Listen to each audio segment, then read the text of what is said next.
Stop everything before we immerse ourselves in the epic journey of a woman betrayed while pregnant, who returned to shatter the very empire that cast her aside. You must smash that subscribe button and hit like. Now tell us in the comments, what is the most ruthless thing someone has done to you, and how did you turn that pain into power? Act 1. The unseen wife returns the humiliation on the red carpet. "I always knew he was a cruel man," she whispered, her diamond earrings catching the chandelier light as the entire room held its breath. "But I never expected him to humiliate me while carrying his child in my womb." The Loyal Hearts Gala was not a simple event. It was the night where fashion married fortune. Secrets glittered under the glow of champagne glasses, and reputations could ascend or crumble in a single evening. Held annually at the Vance Manor in the Hamptons, a place where even the marble stairs seemed to judge you, the night promised elegance, drama, and this year, a public scandal no one would forget. Every important face was there: CEOs, art patrons, fashion editors, undercover politicians. The media besieged the entrance, desperate to capture the arrival of Ethan Pierce, the city's most charismatic tech magnate, and the woman he was about to present as his new fiancée. Ethan did not disappoint. He stepped out of a white Rolls-Royce in a tailored navy tuxedo. On his arm was Sierra Vance, the reigning Miss World, model, influencer, and 12 years his ex-wife's junior. Her dress was a shimmering silver gown with a split so high it sent all the cameras scrambling for a close-up. Together, they looked like a magazine cover. Impeccable, unattainable, dangerously proud. As Ethan and Sierra walked the red carpet, camera flashes exploded like lightning. Journalists shouted questions. "Ethan, how long have you been together?" "Sierra, when's the wedding?" "Ethan, will your ex-wife be attending tonight?" He smiled at the last question. "I doubt she'd dare show her face," he replied smoothly, unaware that just meters away, that very face was preparing to make the most talked-about entrance in the gala's history. Inside the ballroom, the orchestra played an unsettling melody, and guests whispered behind their glasses. The gossip was cruel but accurate. 2 years ago, Ethan Pierce filed for divorce from his wife of 5 years, Ava Collins, less than a month after she suffered a miscarriage of their long-awaited child. No explanations, no goodbyes, just a press release about growing apart. Ava vanished. No Instagram posts, no press, no sightings. She became a forgotten memory, a woman discarded when her fertility became an inconvenience. Until now, at 8:00 p.m., the grand doors of the ballroom swung wide open. A silence spread like wildfire. There she was, Ava. She entered slowly, every step deliberate. Her black velvet gown hugged her curves and framed her very visible 5-month pregnant belly. Her hair was pulled back in an elegant low bun, her lips painted a bold red, and her gaze was fixed straight ahead, unblinking. But that wasn't what made the room gasp. It was the man beside her. Cameron Rhodes, billionaire, founder of Orion Capital, the man who once rejected a 60 Minutes interview and hadn't been seen publicly with a date in over 4 years. His mere presence could double a stock's value. And at that moment, he stood next to Ethan's ex-wife, one hand resting protectively on the small of her back. Marcus froze mid-laugh. His champagne glass slipped from his fingers and shattered on the marble. Ava didn't flinch. A photographer, realizing the story unfolding in real time, snapped a photo that would later crash fashion blogs, tech sites, and gossip columns all at once. Ava, pregnant, radiant, with a billionaire on her arm, and Ethan in the background, wide-eyed, stunned. The murmurs spread. "She came with Cameron Rhodes, didn't she?" "Yes, His net worth is 3 times Ethan's. The orchestra missed a note. Waiters paused mid-serve. Even Sierra turned to Ethan, her smile fading as her eyes moved between her fiancé and the woman he had discarded. Cameron leaned in and whispered something to Ava. She nodded. The corners of her lips lifted slightly, just enough to show strength, not contempt. Her eyes never left Ethan's. She was calm, dangerous in her stillness. Ethan took a step forward, Sierra still clinging to his arm. "Ava," he managed to say, his voice too loud in the suddenly silent room. "This is unexpected." Ava raised an eyebrow. "Is it? You didn't think I'd be invited?" Sierra blinked, clearly unprepared for the confrontation. "I was just going to say, you haven't been seen publicly in 2 years. I was healing," Ava said, cutting him off. She paused and then, with clear intention, added, "And building." Cameron's eyes rested on Ethan, sharp and unreadable. Ethan tried to smile. "Well, congratulations. I didn't realize you were expecting." "You didn't realize that when you left either," Ava countered. The tension was palpable. Sierra's grip on Ethan's arm faltered. Ava turned to Cameron. "Shall we find our table?" "Of course," Cameron said, offering his arm. As they walked away, a woman near the press area whispered, "Ethan just lost the PR war." Another murmured, "She massively upgraded." The orchestra resumed the melody, but the atmosphere had changed. No one was talking about Ethan's new fiancée anymore. They were talking about Ava, the baby, and the billionaire who walked into the gala with her as if she were royalty. Ethan realized too late that the true power in the room didn't come from beauty titles or tech empires.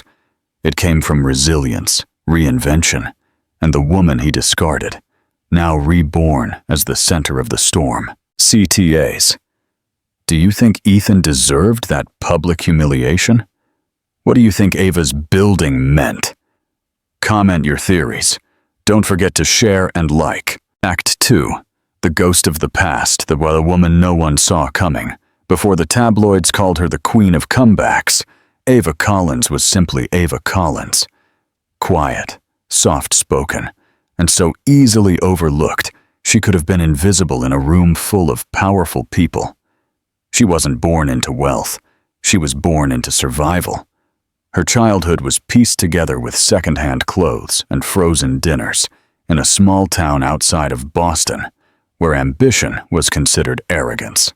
At 17, she earned a scholarship to Columbia University, packed her life into one suitcase, and made a promise to herself. She would never be small again. At university, Ava majored in economics and specialized in strategic communications. She worked 3 jobs. What she lacked in contacts, she made up for with relentless discipline. She learned to walk into any room as if she belonged there, even when her shoes were from a discount store. It was during her senior year that she met Ethan Pierce. He was already making headlines for a mobile startup he launched from his dorm. Charming, captivating, and arrogant. In that heady way certain men have when they know the room will applaud anything they say. Ava challenged him during a Q&A session at a tech panel. "You're selling disruption," she said from the back row, "but you're marketing dependency. Isn't that just exploitation rebranded?" Ethan blinked, taken by surprise. They talked for 6 hours. By spring, they were inseparable. Ethan called her his think tank. While he built apps and pitched to venture capitalists, she helped him refine his brand and map out his long-term growth strategy. When he sold his first company at 26 for $22 million, he proposed. She said yes, believing his whisper. "You're the reason this whole thing works. I want to build something even bigger together." But what no one saw was how quickly things changed. As Ethan's fame grew, so did his ego. The man who once kissed her forehead before every presentation started having meetings she wasn't invited to. He stopped asking her opinion on launches. He began hiring advisors who looked like models and spoke in sound bites. Then came the failed pregnancies. 3 in 4 years. After the third miscarriage, something in him turned cold. "You need to stop letting this define you," he told her one night. "You're stronger than this. We have a company to run." They stopped trying. They stopped talking. By their 5th anniversary, they were strangers sharing an expensive silence in a glass penthouse overlooking a city that no longer felt like home. And then, without warning, he left. No fight. No explanation. Just a text from his lawyer and a carefully worded press release. Ava had built half of those projects. She had stayed in the shadows so he could shine. She had sacrificed her body, her time, her name, and he replaced her with an NDA. Ava vanished. She left the city. She deleted her social media. She moved to a quiet villa in Tuscany, where she wrote, meditated, and read books under the olive trees. She slowly rebuilt herself, and then something miraculous happened. She became pregnant.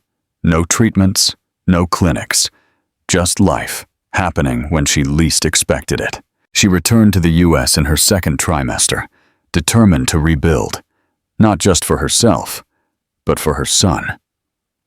She started consulting again, quietly, strategically, and one of her first clients was Cameron Rhodes.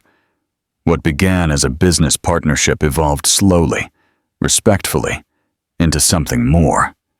He simply listened, protected, understood, and never asked her to shrink. When the Loyal Hearts Gala arrived, Ava knew exactly what she was doing. She wasn't just showing up. She was announcing her return. Not as Ethan Pierce's ex-wife, but as Ava Collins, future mother, economic strategist, and partner to one of the most powerful men in the country. The woman no one saw coming. The woman no one would ignore again. The crack in the armor.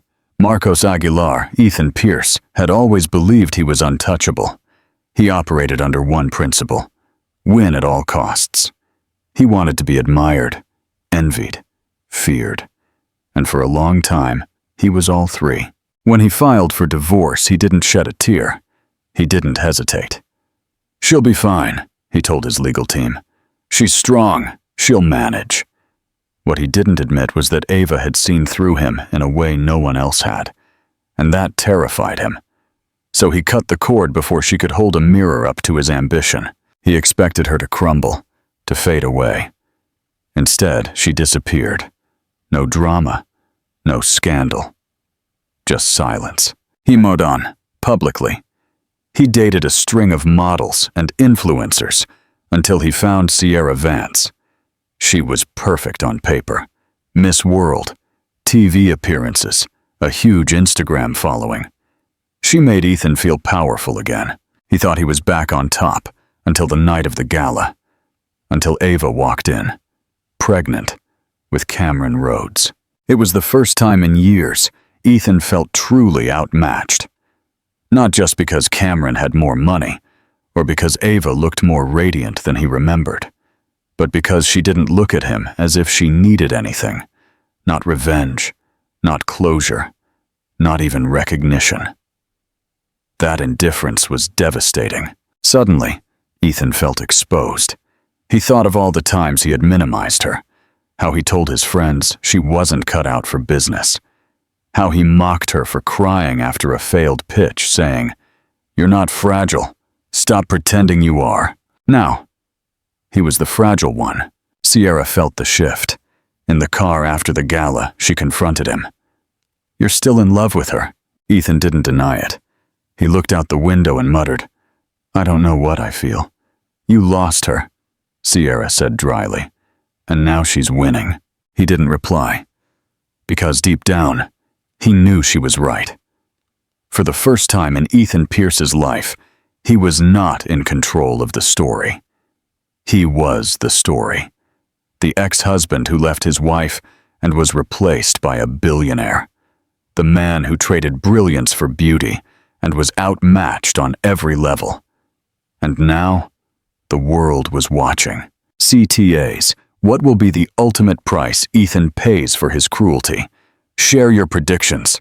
Subscribe for the next chapter. Act 3. The Silent Power Play. The Hallway Showdown. Ava had expected whispers, even furtive glances. But she hadn't expected the social shutdown. The moment she and Cameron stepped into the intimate sponsors lounge, the social temperature dropped. People's smiles tightened. Conversations halted.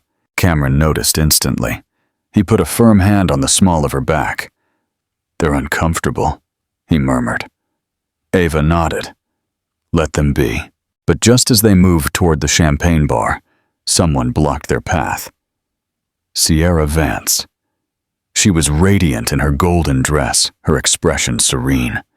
But behind the composure was something cold, sharp, and calculating.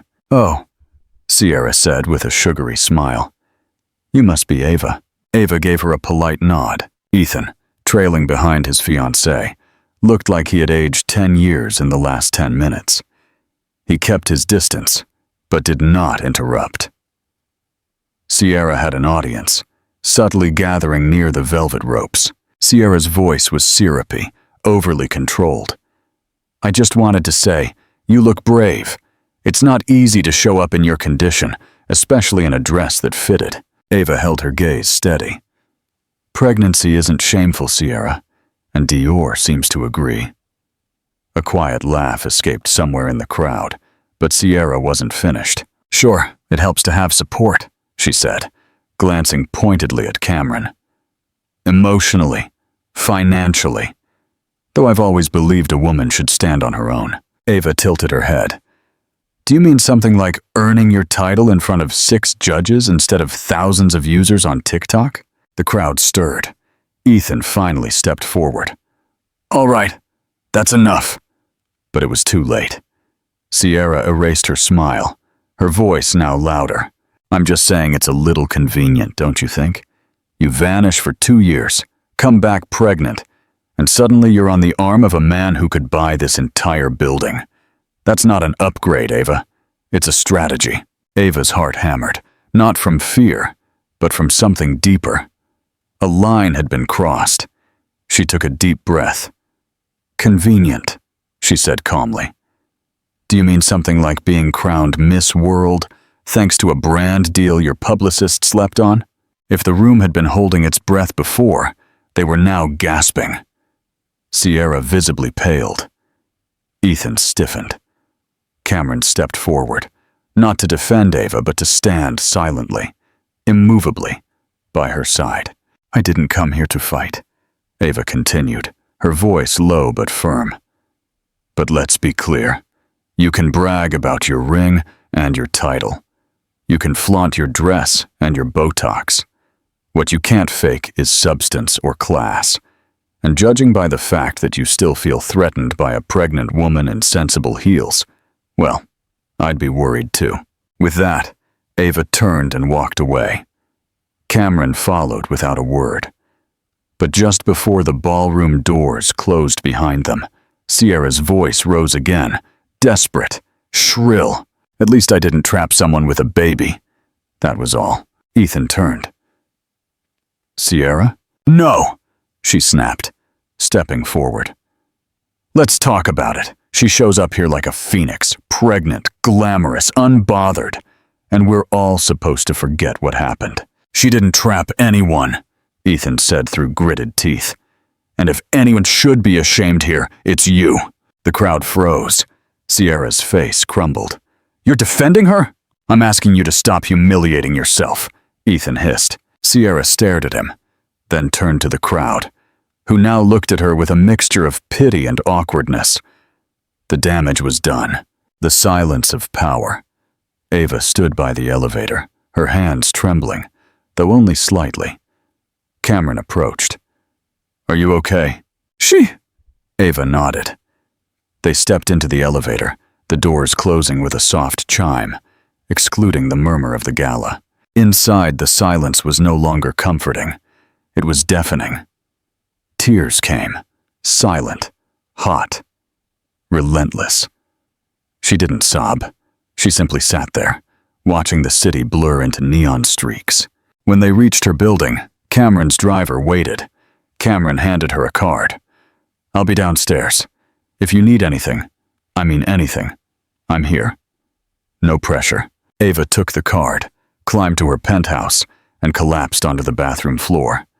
She cradled her stomach protectively. "I'm sorry," she whispered to her baby. She hadn't wanted the night to be like that. The gala was a public success, but the pain still clawed at her. It wasn't just about Ethan. It was about the weight of the last 2 years finally catching up. Her phone buzzed on the counter. She checked it. A text from Cameron. "I'm downstairs, just in case." Ava stared at the message, torn. She couldn't trust anyone fully yet. She needed to stand on her own. Instead, she wrote back, "I just need sleep. Thank you for everything tonight." Ava. She got up, changed into an oversized hoodie, and stood in her nursery, still unfinished. She hadn't allowed herself to get this far. Everything felt fragile again. She was pregnant, alone, in the spotlight. And despite the power she projected, she was terrified. She knew it was time to confront herself before she could face the world again. Act 4. The Maverick's Empire. The $800 million secret. The morning after the gala, Ava was standing barefoot in her kitchen, holding a steaming cup of chamomile tea. Underneath the exhaustion, something else stirred. It wasn't fear. It was power. For 2 years, Ava had hidden it, even from herself. But now, she was done hiding. She opened her laptop, navigated to her encrypted folder labeled Maverick, and scrolled through sealed contracts, trust documents, and digital certificates. Then she clicked on a file titled Vidal Holdings Summary, her real portfolio. She stared at the numbers, still surreal even to her. Net worth, $800 million euros. Assets, 27 global investments. 4 silent board seats. 3 charitable foundations. And a controlling interest in 2 tech accelerators, one of which Ethan had tried to sell 6 months ago, unaware that she was one of the anonymous gatekeepers who blocked him. That hadn't been an accident. What most people didn't know was that Ava hadn't vanished after the divorce. She had evolved. When Ethan left, Ava had crumbled emotionally, but not financially. She had been quietly investing since her college years, not in stocks or crypto fads, but in people. Women-led startups, educational platforms, emerging medical tech. Cameron was the first to find out. 6 months prior, he asked to see her background. She handed him a business card with no title, no logo, just a private email. His research left him speechless. A woman with no public digital footprint who had moved millions behind closed doors, created incubators for refugee entrepreneurs, and never once asked for credit. She was the kind of brilliant that made billionaires nervous. That's when Cameron offered her more than a partnership. He offered protection, discretion, and respect. That morning, Ava was ready. She drafted a press release and clicked send. Subject, Ava Collins. Launches 100 equity fund for women, backed by anonymous billionaire collective. In 2 hours, the media was buzzing.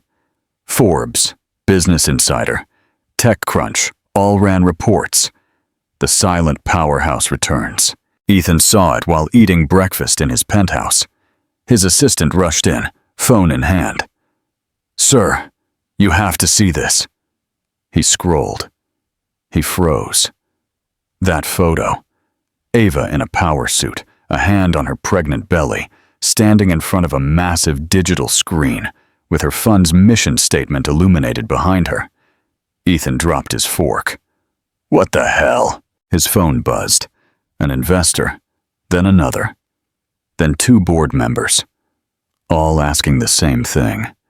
"Why didn't you tell us your ex-wife had that kind of power?"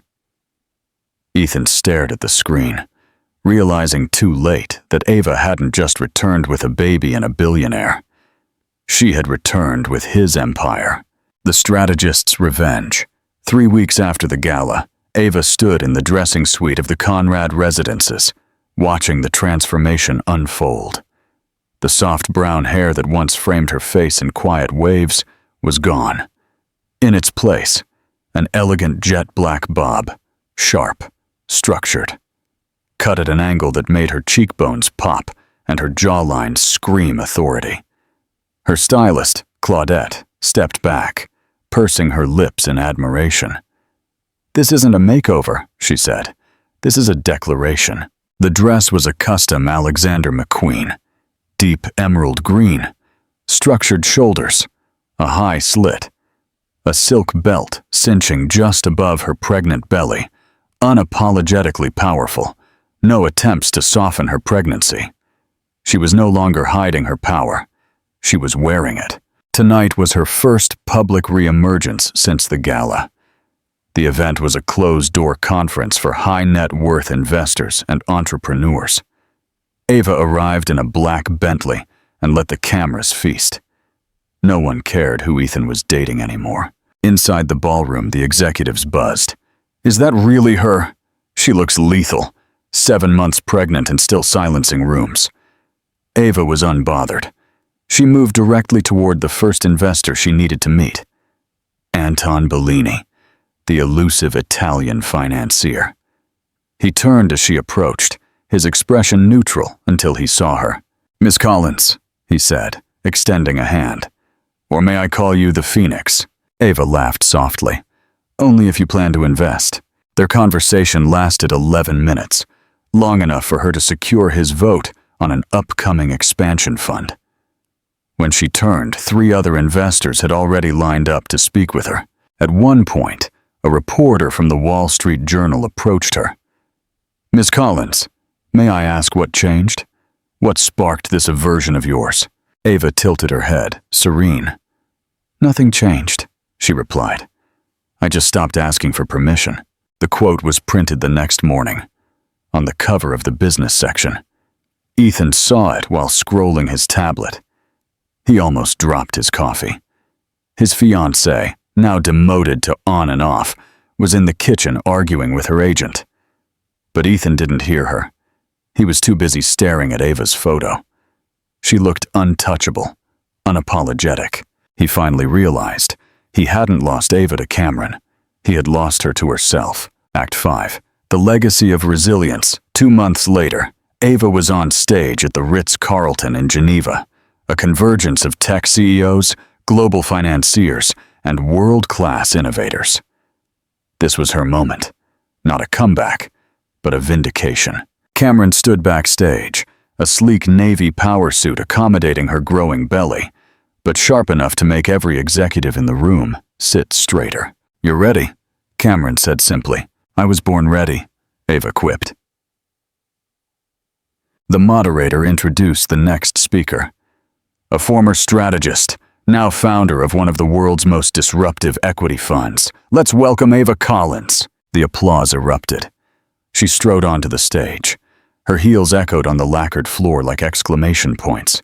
And the room, filled with billionaires, journalists, and Ethan Pierce, took a collective breath. Ethan, who had not expected her, was seated near the front. He was flanked by board members for his latest struggling venture, Hyperlens. Ava reached the podium, looked out at the sea of tailored suits and gold watches, and smiled. "Good morning," she said. "Let's talk about power, real power." She delivered a speech so precise, so surgically insightful, that the moderators forgot to interrupt her. She spoke about equity, manipulation, and startup valuations. At one point, she referenced companies that used image-based augmented reality to manipulate consumer tracking data. Ethan's tech company had been exposed for misusing exactly that last quarter. Then, she clicked the slide. Behind her appeared a graph showing how Ava's fund had invested in a competing AR technology, one that had outperformed Ethan's by 87% since its launch. She looked directly at him. "We don't bet on boys with toys," she said. We invest in builders." The room exploded in applause. A few rows behind Ethan, someone whispered, "That's his ex, right? Holy hell." Ethan's throat tightened. His board members exchanged uncertain glances. When Ava left the stage, the energy permanently shifted. No one was talking about hyperlinks. They were talking about Ava. Outside, the press had already picked up the story. Ava Collins destroys industry bias in 15 minutes. It was trending on X. Ethan, watching from a distance, knew exactly what it meant. She hadn't just moved on. She had leveled up. The legacy of resilience. 2 months later, Ava sat on the balcony of her property in Barcelona, the Mediterranean Ocean stretching infinitely before her. Her baby, Elias Rhodes, slept peacefully in the Moses basket beside her. Cameron was inside making French toast, and the sun had just begun its lazy ascent. The last year had rewritten her life. She had gone from entering that gala as a symbol of scandal to standing on international stages, rewriting the narrative about power, gender, and what it means to come back stronger. Her inbox was now filled with stories of women, entrepreneurs, single mothers, survivors, women who had been silenced, betrayed, discarded. They weren't just inspired, they were activated. Today, Ava was finally ready to speak, not through investment reports, but directly. She opened her laptop and began to write. An open letter from one woman to all the others who were ever underestimated. You don't have to apologize for healing slowly, for loving fiercely, for believing in someone who didn't believe in you. I once loved a man who told me I was too emotional to be taken seriously, who said my softness made me fragile, who whispered I was his anchor until he saw me as dead weight. I once lost everything I thought made me valuable: my marriage, my title, my address. I broke silently, but I rebuilt loudly, not with revenge, but with vision. So this is what I want you to know. You are not small. You are not an inconvenience. You are not too much. Your scars do not make you broken. They make you proof. Proof that you endured, that you survived, that you chose to rise when the world bet on your fall. Let them talk. Let them gossip, underestimate, roll their eyes. Then, let them watch. Because one day, you will walk into a room they told you you'd never deserve, and they will have to adjust their tone to say your name. And when that day comes, smile. Not because they finally see you, but because you never needed them to. She hit publish. Within 30 minutes, the post went viral. Celebrities reposted it. Politicians quoted it. Women from every industry attached their stories to hers, like threads in a tapestry, and Ethan read it from the silence of a rented apartment in Ibiza. Alone. He didn't call. He didn't write. He didn't dare interrupt the masterpiece she had built. He simply sat there, reading the words of the woman he had once labeled too soft, and understood at last that he had never truly known her. Back in Barcelona, Ava closed her laptop and picked up her baby. "You will never have to ask the world for permission," she whispered. "You will inherit it." Cameron stepped onto the balcony, handing her a plate of golden French toast and a gentle smile. "Ready for your next meeting, Miss Collins," he joked. Ava smiled. Always. Because this wasn't her ending. This was her beginning. Conclusion and culture. This wasn't just a story about an ex-husband, a beauty queen, or a billionaire. It was a story about reclaiming your voice, about rewriting the script others tried to write for you. As Ava showed us, being underestimated isn't an insult. It's preparation for an impressive comeback. If Ava's story moved you, even a little, drop a comment below and tell us what moment impacted you the most. Like this video, if you believe in second chances, for yourself. And don't forget to subscribe, because every week we bring you stories that remind you how powerful healing can be. You are absolutely right. My sincerest apologies for the repeated oversight and for providing the expanded ending in Vietnamese. I will immediately correct that and provide the full expanded ending in English, maintaining the high drama and strategic focus you've enjoyed. Here is the revised, finalized conclusion to Ava Collins's story. The expanded conclusion. The unassailable legacy. This section takes place about 1 year after the Geneva summit, focusing on the final strategic and symbolic turn in Ava's life. The Vindication. The King's collapse. 1 year after the seismic speech at Geneva, Ava Collins had become a global investment powerhouse. She was no longer just the Phoenix, she was the maestro, the conductor. Her Maverick fund had tripled in value. She was based in Barcelona with Cameron and baby Elias, but her empire was run with Swiss watch precision. One morning, she received a call from her lawyer. "Ava, we have news from Hyperlens," the lawyer said. "Their litigation has come to an end." Hyperlens was Ethan Pierce's latest tech startup, the one he tried to raise funds for at the Geneva conference.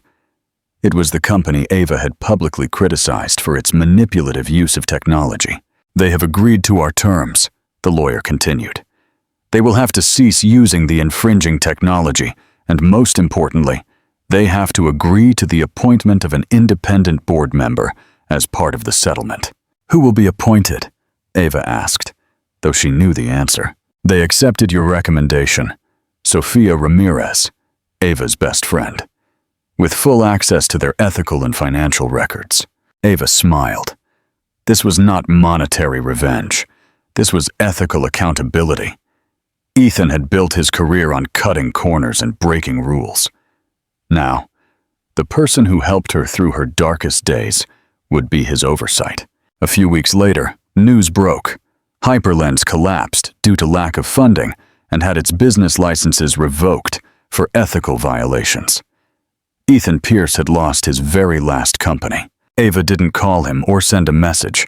She simply looked at the news and felt a profound peace. She didn't need to destroy him. His hubris had done that for her. The unforgettable legacy. Building the anchor. Ava's true victory was that she transformed her pain into a tangible legacy. She decided to use a portion of the vast profits from Maverick to fund a symbolic personal project. She purchased the sprawling estate where the Vance Manor, Loyal Hearts Gala, had taken place, the very site where she had been publicly humiliated. Instead of tearing it down, she renovated it into a global non-profit organization. The Anchor. The Anchor was an innovation hub, providing resources, mentorship, and seed funding specifically for women who had abandoned their careers to support their partners. It became the living symbol of the truth. A woman is not a liability. She is the anchor for success. The launch gala. 18 months after the confrontation, the Anchor held its grand opening gala. Everyone who mattered, from Cameron to Julian Thorne and her supporters, was present. Standing on the same grand staircase where Marcus had once mocked her, Ava Collins, poised and radiant, delivered her address. "This was once a place I was told I didn't dare to step into. This is where I was labeled a liability. But today, this space is the Anchor, a place for the women who were once deemed too soft, the ones who stayed silent to keep the peace." She looked out at the crowd, her eyes finding Sophia, who had helped her those first few days. "We don't need to shrink ourselves to fit into a room that wasn't built for us. We will make that room our own." She never mentioned Ethan. She didn't have to. The mere existence of the Anchor was a louder statement than any words. An unexpected encounter. As the gala drew to a close, Ava stepped onto a private balcony overlooking the service entrance. She needed a moment of air and privacy. Below, an old delivery van was parked. A man was struggling with a large, heavy box, trying to hoist it onto the truck. He looked tired, his shirt wrinkled. It was Ethan Pierce. He was no longer the flashy tech magnate. He was working for a small events logistics company, a job he had to take to pay off his debts. As he lifted the box, his eyes drifted upward, and he inadvertently met Ava's gaze.